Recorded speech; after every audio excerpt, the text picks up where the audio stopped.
Hello students, कैसे हो आप सब। तो प्यारे स्टूडेंट्स, हम आप सभी के लिए लेकर के आए हैं सेमेस्टर नंबर 8 का इंपॉर्टेंट गेस्ट क्वेश्चंस। क्योंकि आपका एग्जाम जो है कि बहुत ही निकट है, 10 तारीख से है, ठीक है। तो एकदम कमर की पेटी बांध लीजिए और हमारे साथ जो है कि इंपॉर्टेंट क्वेश्चंस का डिस्कशन में एकदम सम्मिलित हो जाइए। आपको मैं बता रहा हूं differential geometry and tensor calculus, ठीक है। थोड़ा सा देना सिलेबस, ठीक है। आपके सिलेबस के अकॉर्डिंग, न्यू एजुकेशन पॉलिसी के जो अकॉर्डिंग आया है, differential geometry and tensor calculus को ये MJ2 कहते हैं, मेजर पेपर 20 है ना। तो इसमें आपका यूनिट 1, यूनिट 3 और यूनिट 4 है। तो यूनिट 1 में आप सिलेबस है कुछ, यूनिट 3 में भी है और यूनिट 4 में भी है, लेकिन यूनिट 2 है नहीं। तो आप इस असमंजस में मत रहिएगा कि यूनिट 2 नहीं है, है ना। ये चुपके से आपको पता भी नहीं है कि यूनिट 2 इसमें घुसा दिया गया है, यूनिट 1 में ही कंबाइन करके एक सिलेबस कर दिया गया है, ठीक है। तो यूनिट 2 आप ऐसा मत सोचिए कि भूल गया है लिखने के लिए, समझ रहे हैं। तो हर एक इंपॉर्टेंट क्वेश्चंस को यहाँ पर डिस्कस कर देंगे। और बाकी बात, अभी समय उतना नहीं है कि हम आपका सिलेबस डिस्कस करें। आपको सिलेबस के बारे में पता होगा कि क्या पढ़ना है क्या नहीं पढ़ना है, ठीक है। तो हम सीधा मुद्दे पर आते हैं और दो ही चीज इसमें पढ़ना है, एक डिफरेंशियल ज्योमेट्री और दूसरा टेंसर कैलकुलस। तो आइए हम लोग बारी बारी से दोनों का जो है कि सिलेबस, दोनों का इंपॉर्टेंट क्वेश्चंस देखते हैं। आइए, तो मैं जो आपको लिखवा रहा हूं, सबसे पहले आपको डिफरेंशियल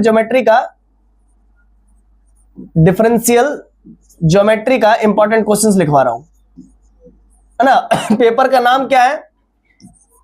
मेजर पेपर 20, MJ20, ठीक है। सेमेस्टर 8 यूजी स्टूडेंट्स के लिए, ठीक है। और पेपर का नाम है differential geometry and tensor calculus,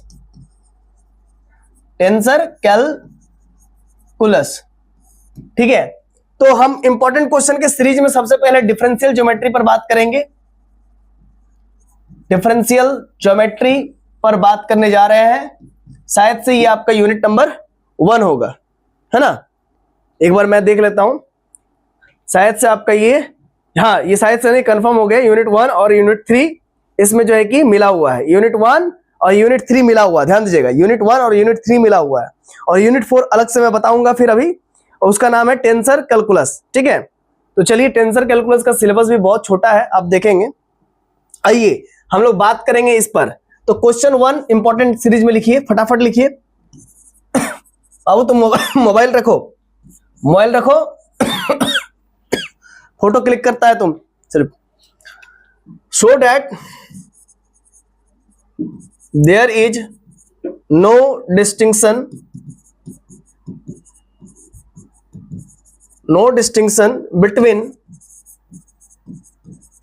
between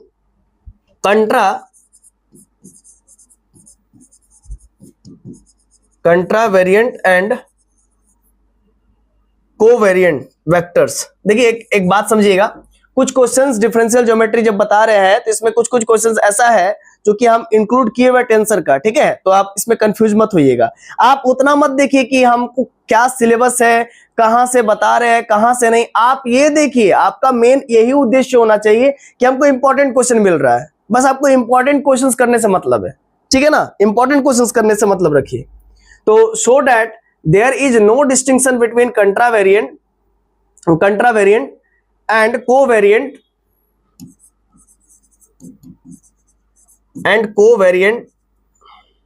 vectors when we restrict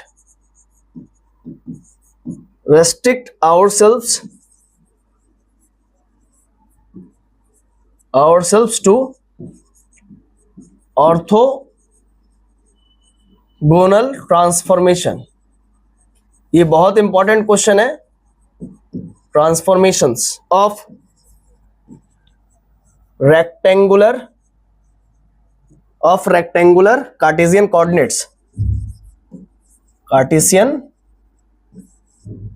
coordinates. मैं एक बार और बोल देता हूं, ठीक है। So that there is no distinction between contravariant and covariant vectors when we restrict ourselves to orthogonal transformations of rectangular Cartesian coordinates, ठीक है। ये बहुत इंपॉर्टेंट क्वेश्चन है, लॉन्ग में आएगा। क्वेश्चन 2, क्वेश्चन 2 ध्यान दीजिएगा स्टूडेंट्स। क्वेश्चन है if AI and BI are the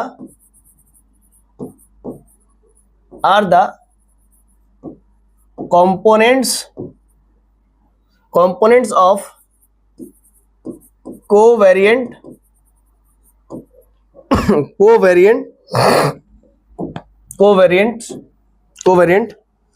and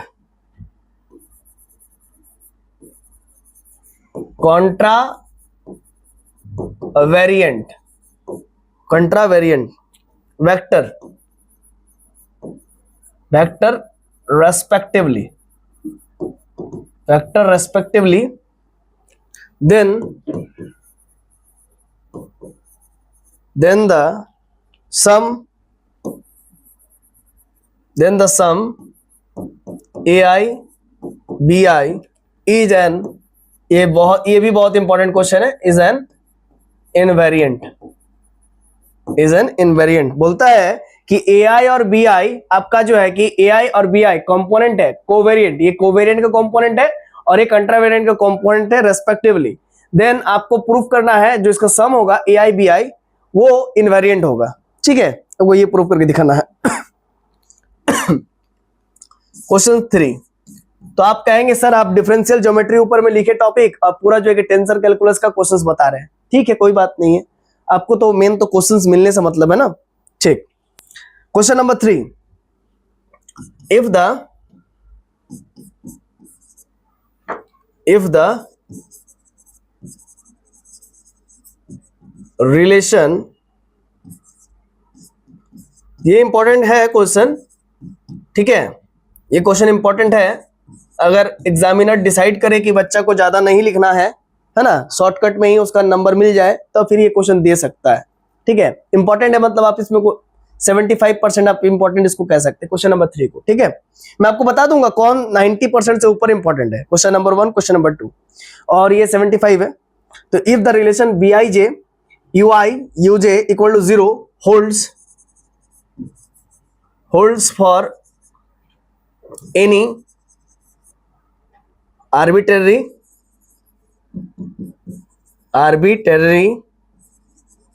covariant,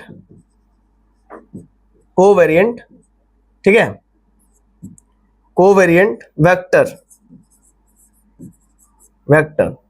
Ui, comma, prove that Bij plus का Bji इक्वल टू 0। ये आपको प्रूव करना है कि if the relation Bij Ui Uj equal to 0 holds for any arbitrary covariant vector Ui, ठीक है, prove that Bij plus Bji equal to 0, ये आपको प्रूव करना है। ठीक है, आइए फिर आगे बढ़ते हैं। क्वेश्चन नंबर 3 हुआ। क्वेश्चन नंबर 4, क्वेश्चन नंबर 4 है if F is an invariant,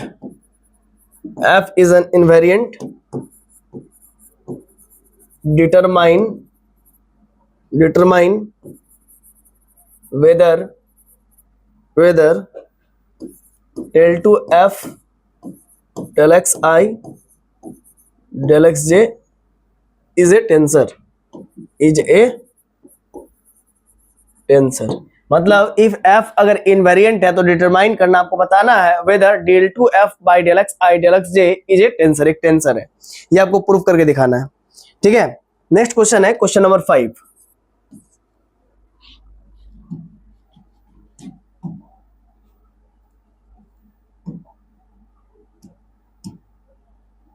क्या हो गया यार, ठीक, क्वेश्चन नंबर 5, क्वेश्चन नंबर 5 क्या है, ध्यान दीजिएगा। Show that in an n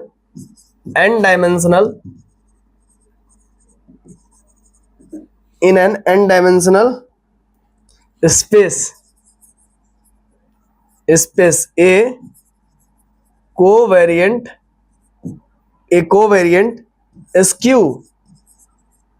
skew symmetric skew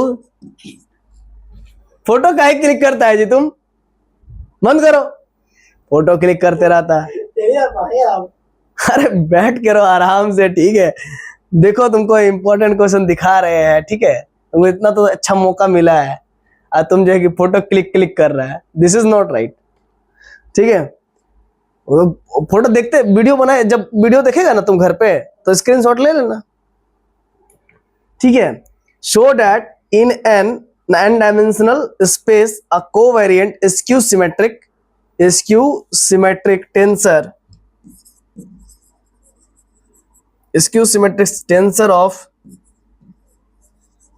of second order और स्टूडेंट्स मैं आपको बता रहा हूं मैराथन क्लास भी आ रहा है, ठीक है। तो आप लोग एकदम टेंशन नहीं लेना, मैराथन क्लास में जुड़िएगा, है ना। वो मैं लैपटॉप में आप लोग का लूंगा, ठीक है ना। Second order has at most 1/2 n-1। और आपको मैं बता रहा हूं ये क्वेश्चन नंबर 5 भी आपका 80-85% इंपॉर्टेंट है। नहीं इंपॉर्टेंट है बाबू, है ना, इंपॉर्टेंट है। 1/2 n into n-1 different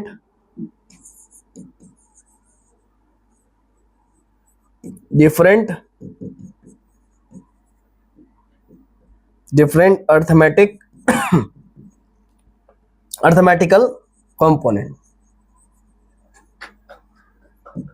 ठीक है।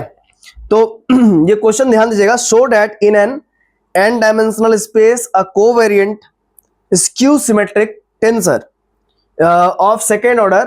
और आपको कहीं अगर प्रॉब्लम हो रहा है कि सर ये चीज हमको समझ नहीं आ रहा है, ठीक है, तो ऑलरेडी इसका वीडियो है, मालूम है ये चीज, इसका वीडियो बना हुआ, टोटल वीडियो बना हुआ है। कहाँ मिलेगा? तो संत सर क्लासेस में देखिएगा, उसमें रिकॉर्डेड है। आपको प्लेलिस्ट यहाँ पर आपको शो करता हुआ दिखेगा मेरा ही यूट्यूब चैनल में, वहां से आप रिडायरेक्ट होकर देख लीजिएगा, ठीक है। मेरा वो चैनल नहीं है किसी और का चैनल है। Show that in an n-dimensional space a covariant skew symmetric tensor of second order has at most 1/2 n into n-1 different arithmetical components, ठीक है। इंपॉर्टेंट है लेकिन 85% है, ठीक है। क्योंकि माइंडसेट मैं पढ़ लिया हूं ना, जो क्वेश्चन सेट कर रहे हैं उनका हम माइंडसेट पढ़ लिए कि क्या क्वेश्चन में सेट कर सकते हैं। क्योंकि जब आप 2 साल किसी के साथ रहते हो या किसी के साथ, किन्हीं के साथ पढ़ते हो, है ना, तो आपको समझ में आ जाने लगता है कि हाँ भाई उन क्या गेस कर सकते हुए।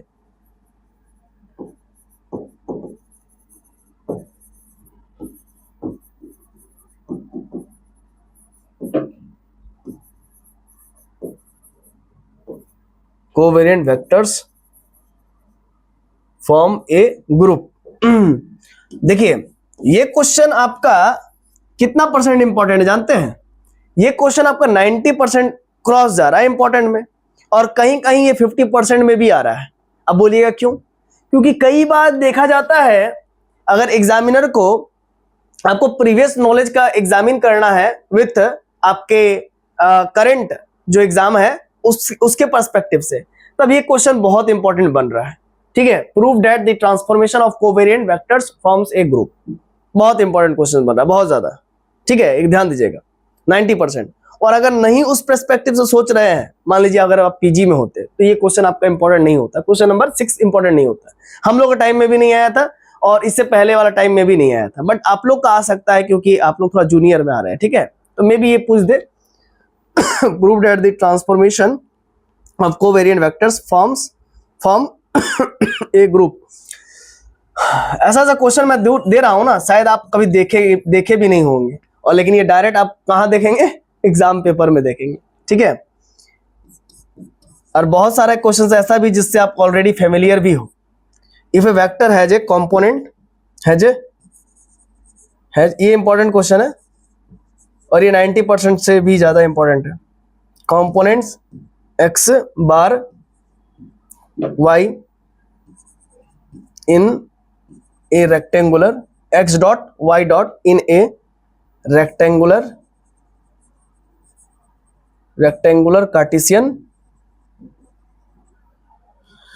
Cartesian coordinate,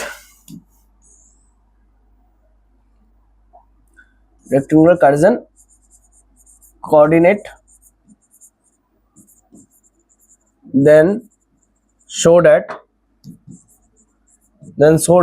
r dot comma theta dot are the components in polar coordinates,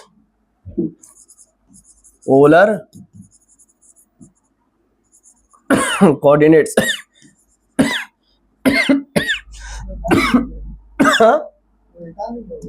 क्या एक्स वाई रेक्टेंगुलर कोऑर्डिनेट का है तो उसको पोलर कोऑर्डिनेट, ठीक, हाँ ठीक है, ठीक तो है, ठीक है ना।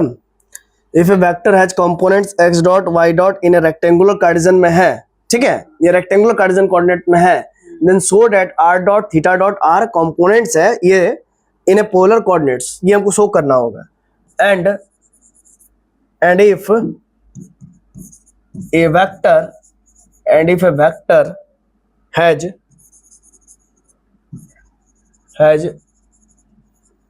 components x double dot y double dot in Cartesian coordinates, Cartesian coordinates, then prove that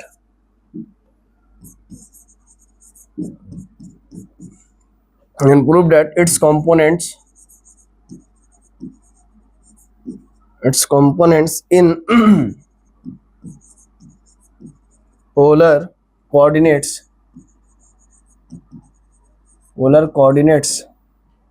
are, ये आपको शो करके दिखाना होगा, r double dash minus r theta double dot का स्क्वायर कॉमा देखिए r double dash minus r theta double r double dot minus r theta double dot का square comma theta dot plus 2 by r dot theta dot where dots representing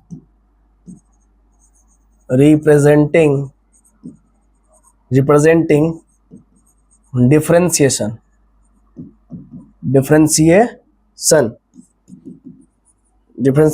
with respect to a parameter t, ठीक है। और एक बात मैं आपको बार बार कह रहा हूं, जो मैं क्वेश्चंस बता रहा हूं वो आप एकदम कीजिएगा, ठीक है, लेकिन प्रीवियस ईयर भी करना है, उसको भी छोड़ना नहीं है ना, कि कहीं भी आपको कोई भी चूक ना हो जाए। इसीलिए मैं जब भी हर एक पेपर का कंप्लीट हो रहा है तो एक हमें प्रीवियस ईयर का भी ऑलरेडी मैं आप लोग के साथ डिस्कस कर रहा हूं, ठीक है। तो ये तो इंपॉर्टेंट क्वेश्चन है, इंपॉर्टेंट गेस क्वेश्चन है, इसकी आने की संभावना बहुत ज्यादा है, ठीक है ना। और पीवाईक्यूज की क्यों नहीं ज्यादा है, क्योंकि पीवाईक्यूज जिस टाइप के मतलब आपका क्वेश्चन गेस किया गया है और जैसे जैसे टीचर गेस किए हुए हैं उनका माइंडसेट का लेवल थोड़ा सा हाई लेवल होता है और प्रीवियस ईयर वे नहीं देते हैं, क्योंकि ये पीजी का टॉपिक है, लॉजिक समझ रहे ना। तो इसीलिए मैं इंपॉर्टेंट गेस क्वेश्चंस आप लोगों को करवा रहा हूं आपके सिलेबस के अकॉर्डिंग, ठीक है। और प्रीवियस ईयर भी करवा दूंगा, ठीक है। आप कहेंगे सर थ्योरम वगैरह तो ज्यादा दिख नहीं रहा है, जबकि थ्योरम है आपके सिलेबस में, कुछ थ्योरम्स है, ठीक है, तो वो नहीं दिखेगा क्योंकि वो नहीं आएगा, ठीक है ना। अगर आप कहेंगे आ जाएगा तो सर क्या करेंगे, ठीक है, तो उसके लिए भी मैं जो है कि आपको प्रीवियस ईयर बता दूंगा। और प्रीवियस ईयर तो आपके पास है ही, आपके पास तो ऑलरेडी प्रीवियस ईयर का खजाना है ना। आप ये क्वेश्चन नहीं जानते, आप वो क्वेश्चन जानते हैं कुछ इंपॉर्टेंट है प्रीवियस ईयर में भी, जैसे सेरेट फेरेट फार्मूला, ठीक है, वो मैं बताऊंगा ठीक है। ये हो गया। अब लिखिए नेक्स्ट क्वेश्चन, क्वेश्चन नंबर 8। ये सब ज्यादा इंपॉर्टेंट है, समझ रहे हैं? बाकी प्रीवियस ईयर तो सब बच्चे करेंगे ही, प्रीवियस ईयर तो सारे बच्चे जान ही रहे हैं, बट ऐसे क्वेश्चंस भी आ सकते हैं और यही आएंगे,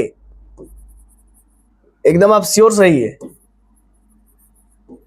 और प्रीवियस ईयर में देखिएगा कुछ कुछ ये क्वेश्चंस भी आपको होंगे, कुछ कुछ, है ना, ज्यादा नहीं रहेगा, है कि नहीं, क्या जी? कुछ कुछ आपको मिलेगा। A covariant vector has components xy, 2y minus का z²।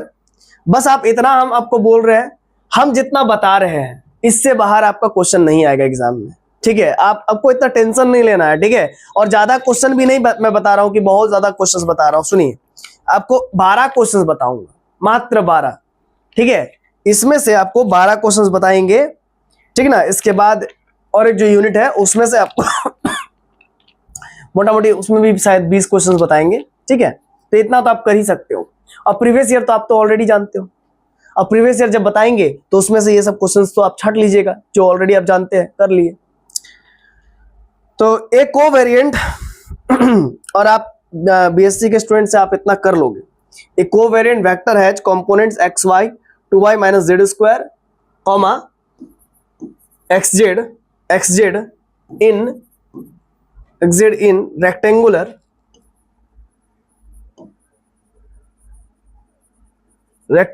Cartesian coordinates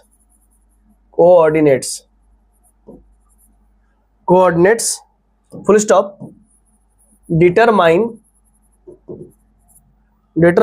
its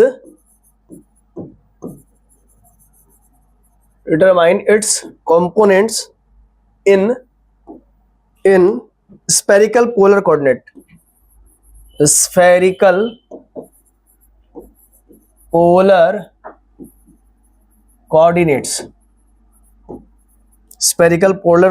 ठीक है?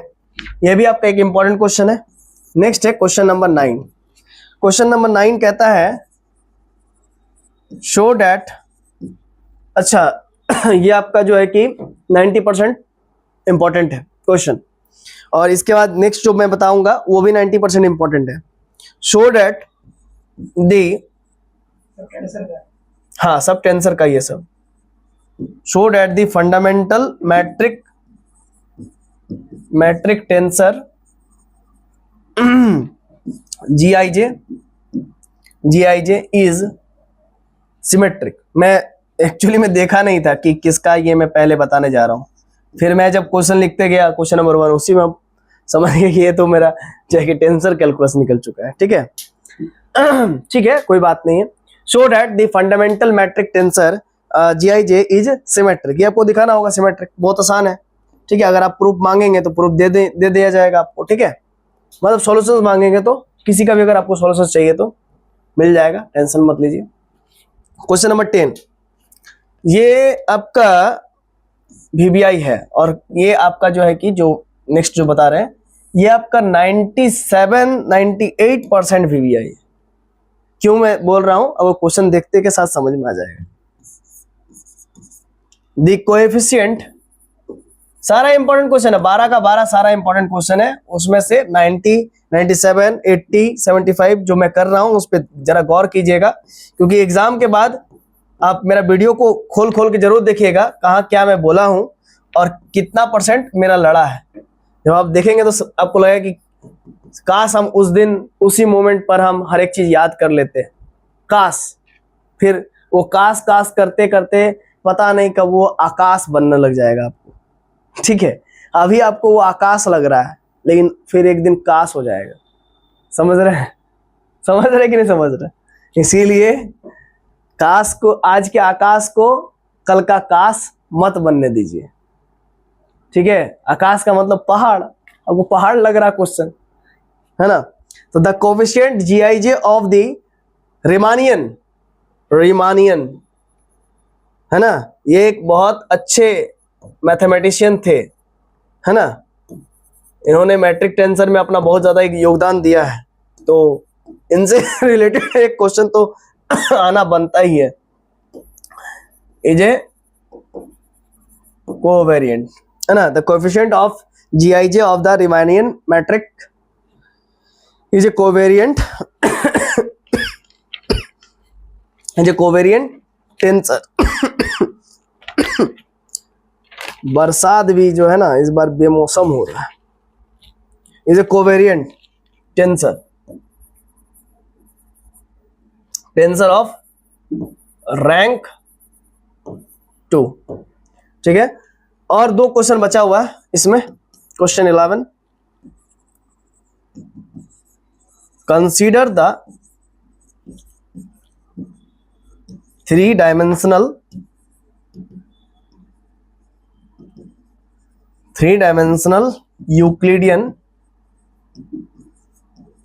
Euclidean space. आप लोग सोचेंगे कि ये सब आंसर्स कहाँ से मिलेगा, बहुत कोई बच्चा चैट जीपीटी करेगा, बहुत कोई बच्चा गूगल करेगा, ठीक है, लेकिन आपको मैं बता दे रहा हूँ, ठीक है, गूगल और चैट जीपीटी उतना सटीक आंसर आपको नहीं दे पाएगा। जिस टाइप से, है ना, जो एग्जामिनर आपका कॉपी चेक करेगा, जो चेकर आपका कॉपी चेक करेंगे, ठीक है, उनको जिस टाइप का आंसर चाहिए, जो वे लिखवाए हैं, लॉजिक समझिएगा, जो वे लिखवाए हैं उनको वही ना चाहिए। तो मेरा ये मानना है कि आप कोशिश कीजिए कि मेरे मैराथन को आप ज्वाइन कीजिए, जो फ्री का मैराथन होगा, वहां पर कुछ इंपॉर्टेंट जो क्वेश्चंस है उनका सॉल्यूशंस मैं बता दूंगा। और नहीं तो फिर आप जो है कि ये भी कर सकते हैं, है कि नहीं, नहीं तो फिर आप ये भी कर सकते हैं। क्या कर सकते हैं आप, देख सकते हैं, आप हमसे डायरेक्ट जो है कि संपर्क साध सकते हैं, ठीक है, और पर पेपर जो है कि आपका 100 चार्ज है ना, तो सॉल्यूशंस आपको मिल जाएंगे। समझ सकते हैं, आप ही पेट का सवाल है कि नहीं। देखिए, अब देखिए कहां पर थे हम लोग। अच्छा, हम लोग पेज नंबर 1 पे थे, ठीक है, हम लोग पेज नंबर 2 पे आ गए थे। चलिए, consider the 3-dimensional Euclidean space.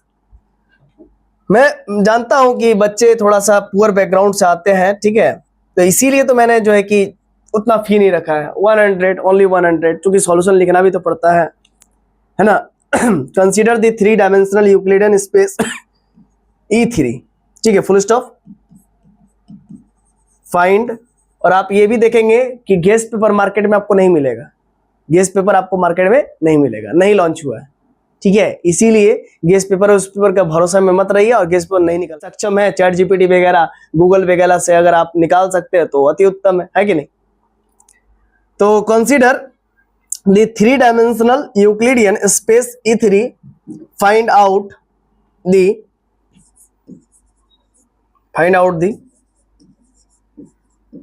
Matric tensor in cylindrical polar coordinates, ठीक है, ये हुआ क्वेश्चन नंबर 11। अब क्वेश्चन नंबर मैं 12 बता रहा हूं, ध्यान दीजिएगा। let us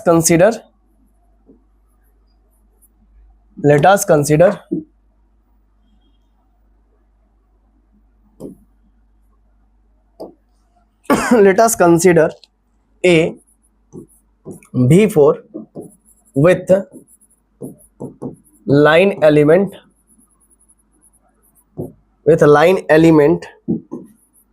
ds square minus dx1 का स्क्वायर माइनस dx2 का स्क्वायर माइनस dx3 का square plus c square dx का पावर 4 का स्क्वायर।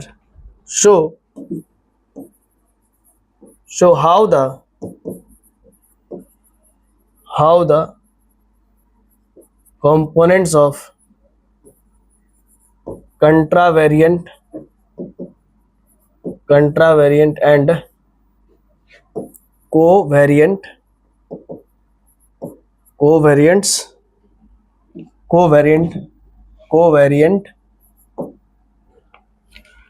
vectors vectors. जब इधर प्लूरल है ही तो उधर प्लूरल माने क्या जरूरत है। Vectors are related in this space. चलिए, ये आपका जो है कि इधर टेंसर का तो पूरा मैंने कर दिया है। आइए अब डिफरेंशियल ज्योमेट्री का करेंगे। ठीक है, क्लियर। तो ऐसा करते हैं, ये आप जो अभी पढ़े ये किसका था, टेंसर कैलकुलस का था। ठीक है, ऊपर में मैंने लिख दिया था डिफरेंशियल ज्योमेट्री।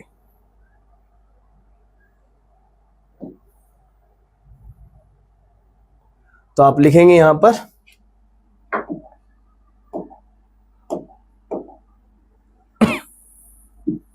Tensor calculus. ठीक है,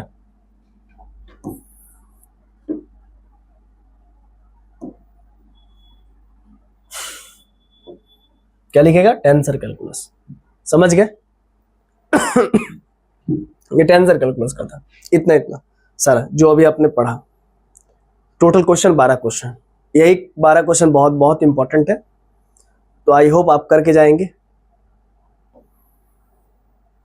है ना, ये सारा का सारा, है ना ये आप करके जाएंगे। ठीक, तो अब हम लोग आगे बढ़ते हैं। टॉप 5 बताइए। टॉप 5 बता दे इसमें, मैं आपको टॉप 5 इसमें बता देता हूँ। ठीक है, ध्यान दीजिएगा। मैंने तो आपको बताया था पहले भी कि क्वेश्चन नंबर 1 टॉप 5 में आता है। ठीक है, क्वेश्चन नंबर 2 भी आता है। इसके बाद आपका क्वेश्चन नंबर 12, 11 और 10 10 भी आता है और 9 भी आता है। एक ज्यादा बता दी, ठीक है, लेकिन है तो बता दी। ठीक है, बाकी बात आप करेंगे। ठीक है, यहां से आपका आना है। आइए अब हम लोग बात करेंगे नेक्स्ट टॉपिक इसी के, है ना, टेंसर का बात करेंगे, सॉरी डिफरेंशियल ज्योमेट्री का बात करेंगे।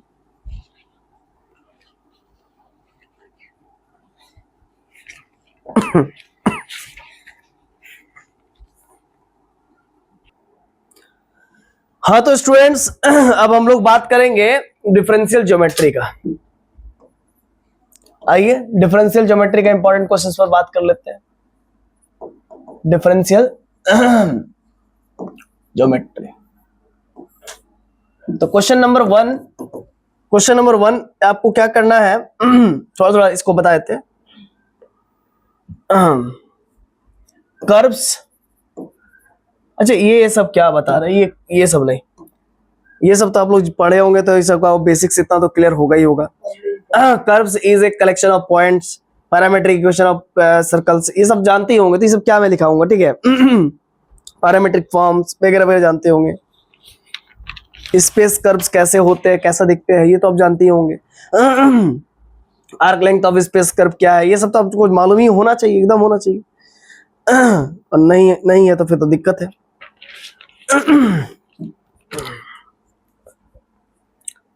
ये मैं लिखवा दे रहा हूं क्योंकि इंपॉर्टेंट है, बाद में तो आपको लिखना ही पड़ेगा। x dash equals to x dash, और ये लॉन्ग में नहीं आएगा, ठीक है, ये लॉन्ग में नहीं देगा, ये जो मैं लिखवा रहा हूं x square equal to x square t, ठीक है, x cube equal to x cube t, find the arc length of the length from a, 0 to minus a, 0। थोड़ा सा मैं डिटेल डील कर देता हूं। ये सर्कल होता है, सर्कल में ये a, 0 होता है, ये माइनस a, 0 होता है, और ये आपका 0, a होता है, और ये 0, माइनस a होता है, ठीक है, और ये 0, 0 होता है।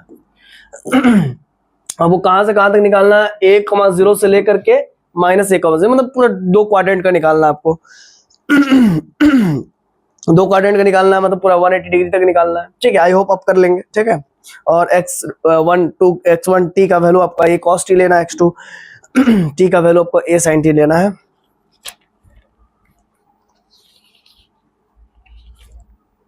हाँ, आइए क्वेश्चन नंबर 1 तो मैंने बताया आपको। क्वेश्चन नंबर, ये 1 नहीं था, माफ कीजिएगा, ये क्वेश्चन नंबर 6 था। इससे पहले तो आपको मैं बताया कि क्या क्या पढ़ना है, पहले फिर से एक बार कर देता हूँ। पहला आपको जो है कि curve is a collection of A points, वो आपको पढ़ना है। पैरामेट्रिक इक्वेशन ऑफ सर्कल पढ़ना है, छोटा छोटा चीज। पैरामेट्रिक फॉर्म पढ़ना है, स्पेस कर्व पढ़ना है, उसका आर्क लेंथ पढ़ना है, ठीक है। उसके आर्क लेंथ के स्टैंडर्ड फार्मूला पढ़ना है। इसके बाद आपको जो है कि इस टाइप का क्वेश्चंस अगर दे दिया जाए शॉर्ट वगैरह में, तो इस टाइप का क्वेश्चंस को भी आपको करने आना चाहिए। 6 तक मैंने बता दिया। 7 में कुछ और भी इंपॉर्टेंट क्वेश्चन BVI है, ठीक है, और ये हम लोगों के एग्जाम में आया था, ठीक है। तो शायद आप लोगों का एग्जाम में ना भी पूछे, पता नहीं, फिर कोई ठीक नहीं है, इसीलिए आप करके जाएंगे। क्वेश्चन है of the curve x equals to 3 cos hyperbolic 2t, y equal to 3 sin hyperbolic 2t, और 2t है z equals to 60 from t equal to 0 to t equal to pi, ठीक है। ये कर लीजिएगा। इसके बाद आइए आगे बढ़ते हैं।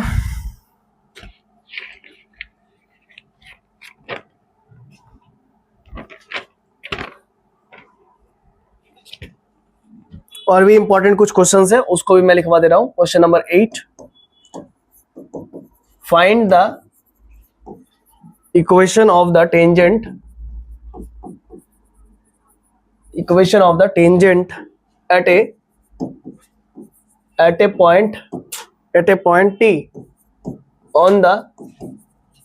on the helix x equals to a cos t, y equal to a sin t। ये लॉन्ग क्वेश्चन है, ये लॉन्ग क्वेश्चन है। z equal to b t, ठीक। तो क्वेश्चन हो गया 8। अब बात करेंगे 9 पर। 9 नहीं है, ठीक है, 1 मिनट। पेज नंबर 4, 1 मिनट रुकेगा। Page number 4।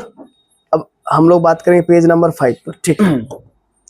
x equals to 1 plus का t, 1 प्लस का t, और y इक्वल्स टू माइनस का t स्क्वायर, और z equals to 1 plus t square. Find the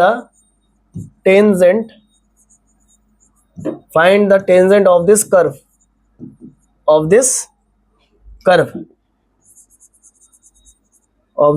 eight t equals to 1, ठीक है। Question number 10,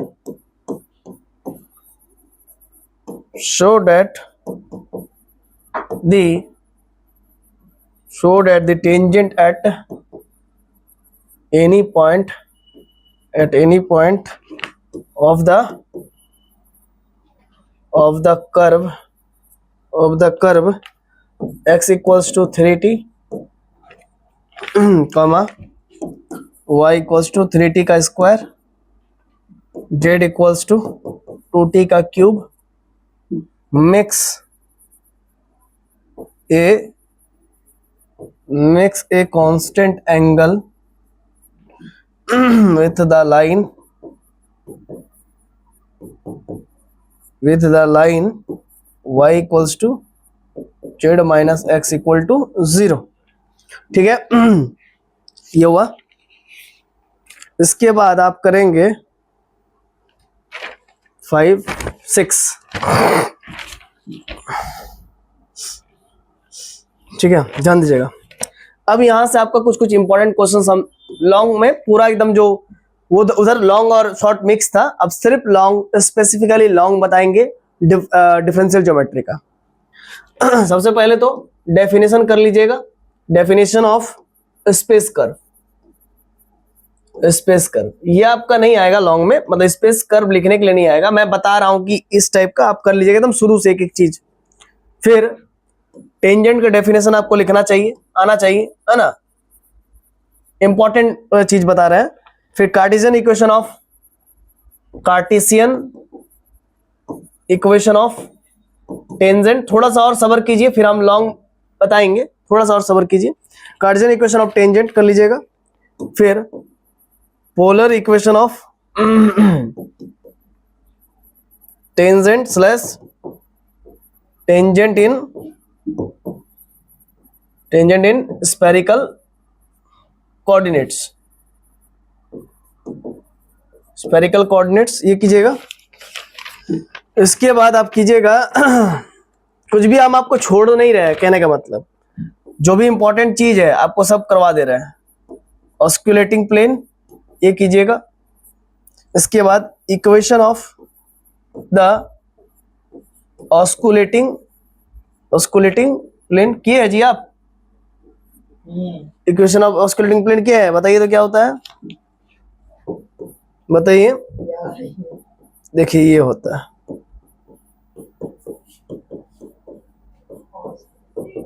ठीक है, स्केलर ट्रिपल प्रोडक्ट टाइप के होते हैं। और भी इंपॉर्टेंट क्वेश्चन मैं दे रहा हूं। क्वेश्चन नंबर 1, फाइंड द, ये लॉन्ग में आएगा, find the osculating plane at the point T on the helix. Helix कैसे बनता है? ऐसा बनता है helix. On the helix R equals to A cos t, मतलब ये पॉइंट है, स्पेसिफिकली एक पॉइंट, पर्टिकुलरली पॉइंट है जहां पर हेलिक्स का इक्वेशन आपको निकालना है, हेलिक्स का ये ऑस्कुलेटिंग प्लेन निकालना, माफ कीजिएगा, ऑस्कुलेटिंग प्लेन निकालना है CT, R equal to A cos t A sin t CT। इसके बाद 8 हुआ। आइए हम लोग आगे बढ़ते हैं, पेज नंबर 8 तक हो चुका है, अब 9 पर हम लोग मूव करेंगे। थोड़ा सा आप फिगर वगैरह कर लीजिएगा बाबू बढ़िया से, रेक्टिफाइंग प्लेन वगैरह का क्या होता है, ठीक है, वो कर लीजिएगा। फिर आपका बाइनोमियल क्या होता है, बाइनॉर्मल क्या होता है, ऑस्कुलेटिंग प्लेन क्या होता है, प्रिंसिपल नॉर्मल क्या होता है, नॉर्मल प्लेन क्या होता है, ये सारा का सारा आप लोगों को करना है, ठीक है। इसके बाद फिर कर्वेचर क्या होता है, कर्वेचर को कप्पा एन से रिप्रेजेंट करते हैं, ठीक है ना, ठीक ना। और उसके 3 स्पेसिफिकली फॉर्मूले होते हैं, मालूम है, जैसे dt by D S curvature होता है, कर्वेचर मतलब dt बाई डी एस को क्या कहते हैं, कर्वेचर कहते हैं, वो कप्पा एन होता है। db बाई डी एस, जब बाइनॉर्मल को हम लोग s के रिस्पेक्ट में डिफरेंशिएट करते हैं तो माइनस टो एन आता है, इसी को टॉर्सन कहते हैं। dn बाई डी एस, इसको हम लोग जब नॉर्मल को हम लोग s के रिस्पेक्ट में करते हैं तो tb माइनस kt आता है, और इसी को कहते हैं सेरेट फेरेट फॉर्मूला, ठीक है। और ये वीवीआई है, मैं बताऊंगा आगे अभी। तो यहां तक हुआ क्वेश्चन नंबर 1 मैंने बता दिया, कुछ टॉपिक और भी मैंने अभी बताया। आइए अब आपको मैं यहां से बोल रहा हूं कि टोटल यहां से, इसके बाद से मैं बता रहा हूं, ध्यान दीजिएगा, इसके बाद से मैं बता रहा हूं कितना क्वेश्चन है। तो 1 मिनट, टोटल क्वेश्चन आपके 23, total 23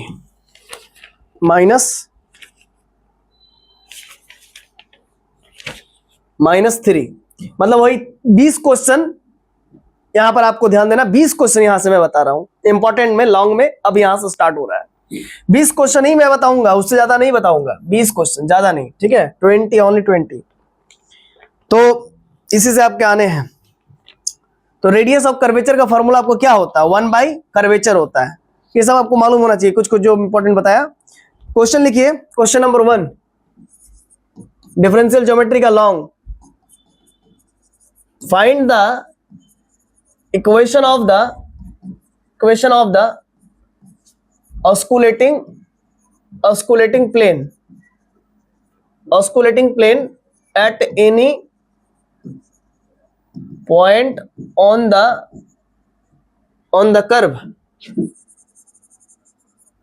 the curve R equals to 4a cos cube cos cube t 4a sine cube t और 3c cos 2t, 3c cos 2t, ठीक है। और question number 2, prove that if the circle lx plus my plus nz, थोड़ा सा वो निकाल के दो ना, उसमें कुछ रेफरेंस बुक का नाम लिखा होगा ना, सिलेबस में रेफरेंस बुक का नाम लिखा होगा ना, थोड़ा देखे। X square plus y square plus z square equal to 2cz has 3 point. अगर हम जो सोच रहे हैं अगर वही रेफरेंस बुक का नाम लिखा हुआ है तब तो बहुत अच्छी बात है। एट द ओरिजिन, लिखा ही नहीं, बुक का नाम नहीं लिखा हुआ है, ऐसा कैसे होगा? ऐसा ही हुआ है। बुक का भी नाम नहीं लिखा है, पक्का नहीं लिखा है, कहाँ? बढ़िया से देखो। इन द पैराबोलॉइड, देखिए तो देख रहे, एक मिनट। इन द पैराबोलॉइड, हे भगवान, बुक का नाम नहीं लिखा हुआ, टेक्स्ट बुक का नाम नहीं लिखा हुआ, सही में नहीं लिखा हुआ। काट दिया कि क्या किया? सही बोल दे। क्वेश्चन नंबर 2 पर हम लोग बात कर रहे थे, पैराबोलॉइड। देखिए ना, टेक्स्ट में नहीं लिखा होगा, नहीं लिखा हुआ, वही दिखता है। कम से कम टेक्स्ट बुक लिख देना चाहिए था क्या? आप बोलिए कैसे सिलेबस बनता है ये। Question number 3, obtain the equation of the circular helix r equals to a cos t a sin t bt, है ना, माइनस इन्फिनिटी से लेकर के plus infinity and a is greater than 0, referred to small s as parameter, small s नहीं capital s है, parameter, and show that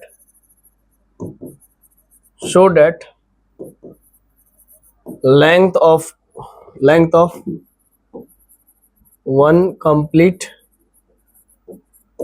turn off helix. Helix का अगर 1 पूरा कंप्लीट टर्न होगा तो उसका वैल्यू क्या होगा भाई? 2 पाई सी। हेलिक्स बनता है तो मतलब क्या, सर्कल ही से ना बनता है जी, सर्कल ही तो घूमता है ना, समझ रहे ना। And so that one complete turn helix is 2 pi c where c equals to root under a square plus b square. ये हो गया। इसके बाद आइए नेक्स्ट क्वेश्चन पे।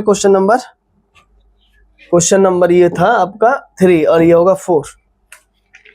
क्वेश्चन नंबर 4 वीवीआई है, बहुत वीवीआई है क्वेश्चन नंबर 4। और ये क्वेश्चन हम लोगों के एग्जाम में भी नहीं, ये नहीं आया था, ठीक है, लेकिन इंपॉर्टेंट है ये। कर्वेचर एंड टॉर्सन, जब भी मैं हम लोगों के एग्जाम का बात करें तो समझिएगा पीजी का एग्जाम, ठीक है ना, क्योंकि ये पहली बार आपका एग्जाम हो रहा है यूजी में, है ना, इस प्रकार के सिलेबस को इंक्लूड करके। Curvature and torsion of any curve r equals to r of t, kappa equals to r dot r double dot r dot का क्यूब, ठीक है। इसके बाद ये हुआ, इसके बाद tau equals to triple product r double dot r triple dot, ठीक है, अपोन में r dot cross r dot का स्क्वायर, ठीक है, अगर आप ये सब तो जानते ही होंगे कि आर डॉट का value d r by d t होता है, आर डबल डॉट का value d two r by d t square होता है, और आर ट्रिपल डैश का वैल्यू क्या होता है, d three r by d t to the power three. ठीक है, अगर कहीं लिखा है ए बी सी तो इसका मतलब समझेगा स्केलर ट्रिपल प्रोडक्ट है ए डॉट बी क्रॉस सी। ठीक है, सारा कुछ मैं लिख दिया हूं, और थोड़ा ध्यान दीजिएगा, D r by d T अगर कहीं लिखा है तो उसका मतलब है आर डॉट, और टी क्या है, टी जे पैरामीटर है ना, आर को नापने के लिए टी काम आ रहा है। आर डैश भी कहीं लिखा है तो उसका मतलब समझेगा D r by D S है। ठीक है ना, तो ये क्या होता है, ये होता है S is an arc length. Arc length के रिस्पेक्ट में जब डिफरेंशिएशन करते हैं, D r by D S करते हैं, जब आर्क लेंथ के रिस्पेक्ट में डिफरेंशिएशन करते हैं, है ना बाबू, तो क्या आता है, आर डैश आता है। क्लियर है कॉन्सेप्ट? चलो, ये हम लोग क्वेश्चन नंबर 4 कर लिए। अब क्वेश्चन नंबर 8 जो है इससे भी ज्यादा वीवीआई है।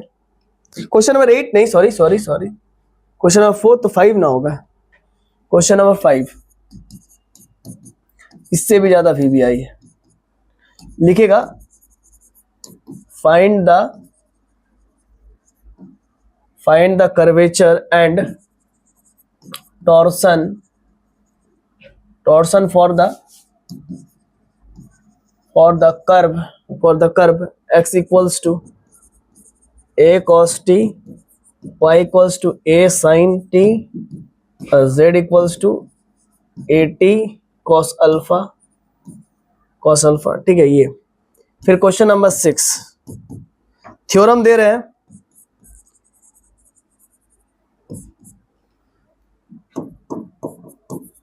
a necessary and sufficient condition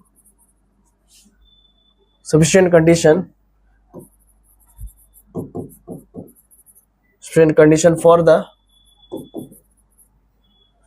the curve to be a straight line is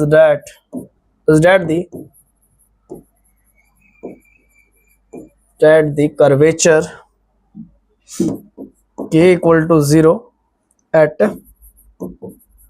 all points of the curve, all points of the curve। ठीक है, ये हुआ। क्वेश्चन नंबर 7 बताते हैं फिर आपको।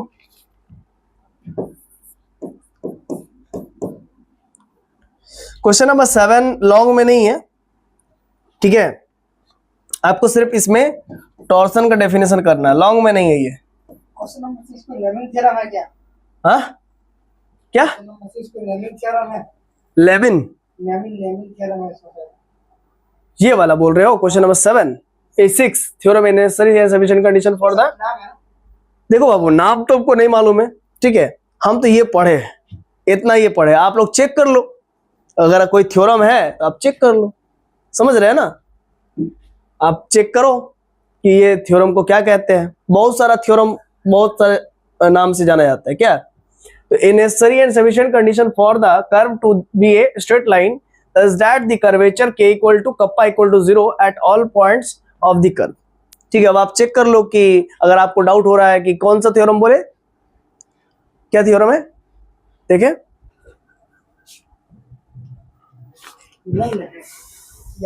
Straight and curve Rodrigues formula, ये देख लेते हैं। In necessary sufficient condition for the curve on a surface to be line of a curve is that dn plus k dr, ना ये अलग है, ये अलग है, ठीक है, ये अलग है,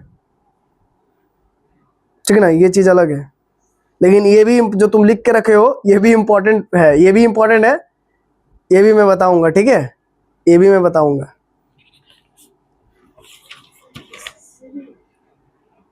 ठीक है, ये जो तुमने दिखाया वो इम्पोर्टेंट है। क्या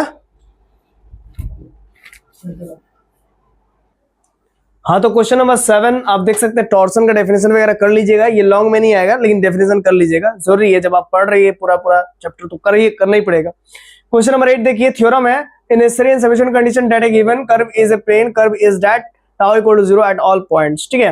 नेक्स्ट है question number 9, Serret Frenet formula से रिलेटेड क्वेश्चन है, find the radius of curvature, problem करना है आपको क्वेश्चन नंबर 9 में, और ये सब आपको मैं लिख के रखा हूं, dt बाई ds बराबर कप्पा एन वगैरह वगैरह, ठीक है। क्वेश्चन नंबर 1, 2 और 3 फार्मूला देख लीजिएगा, इसी को तीनों को मिला करके, मतलब तीनों को नहीं, ये क्वेश्चन नंबर, ये जो फार्मूला देख रहे हैं dn by ds tau b minus kappa t, इसी को कहते हैं सेरेट फेरेट फार्मूला। और इसी से रिलेटेड आपको निकालना है रेडियस ऑफ कर्वेचर। तो आप देख सकते हैं कर्वेचर एंड टॉर्सन का फॉर्मूला लिखा हुआ है ना, ये टॉर्सन का फॉर्मूला, ऊपर में कर्वेचर का फॉर्मूला है, इसको कहते हैं स्केलर ट्रिपल प्रोडक्ट, इसको कहते हैं r dot cross r double dot, ठीक है।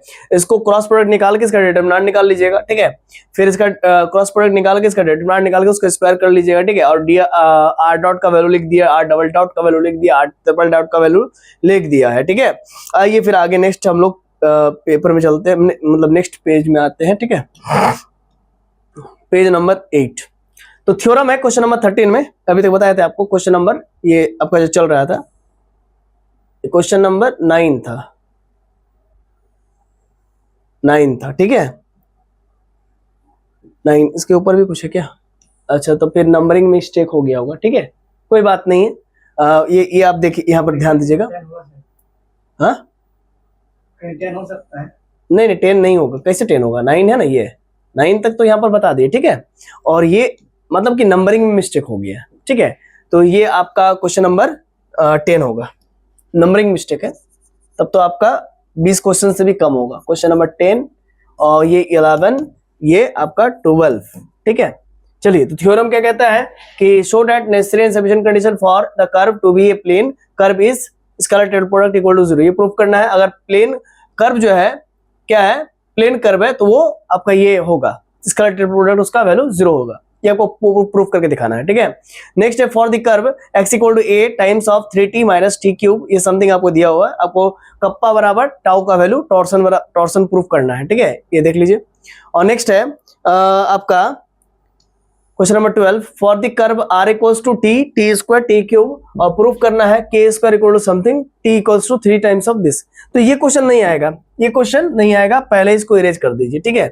ये फालतू का, मतलब इंपॉर्टेंट था तो इसीलिए मैंने लिख दिया, ये क्वेश्चन नहीं आएगा, ये नहीं आएगा, ये एकदम नहीं आएगा, ठीक है, ये ऐसा क्वेश्चन नहीं आएगा, इतना हार्ड क्वेश्चन नहीं पूछा जाता है, ठीक। तो लेकिन मैंने अपने टाइम में करके गया था, बताइए, ठीक है, मुझे मालूम था कि नहीं आएगा, बट तो भी करके गया था, ठीक क्वेश्चन, ठीक। क्वेश्चन नंबर 12 वो 13, तो आपको क्वेश्चन और भी छोटा हो रहा है, तो जैसे जैसे चीजें होती है ना कि बताने के क्रम में, समझाने के क्रम में पता चल जाता है कि कौन सा क्वेश्चन इंपॉर्टेंट है, कौन सा क्वेश्चन इंपॉर्टेंट नहीं है, ठीक है।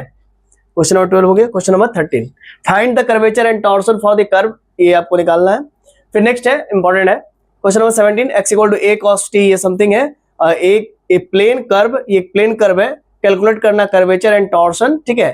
तो आप कह सकते हैं ये दोनों ही सेम क्वेश्चन है, question number 13 and question number 14, ठीक है, दोनों ही सेम क्वेश्चन है। और ये आप नेक्स्ट ये भी देख सकते हैं, ये भी सेम क्वेश्चन है, लेकिन थोड़ा सा इससे क्वाइट डिफरेंस है, मतलब सॉल्यूशन में क्वाइट डिफरेंस है, लेकिन क्वेश्चन सेम ही है, वही आपको कर्वेचर एंड टॉर्सन निकालना है, ठीक है।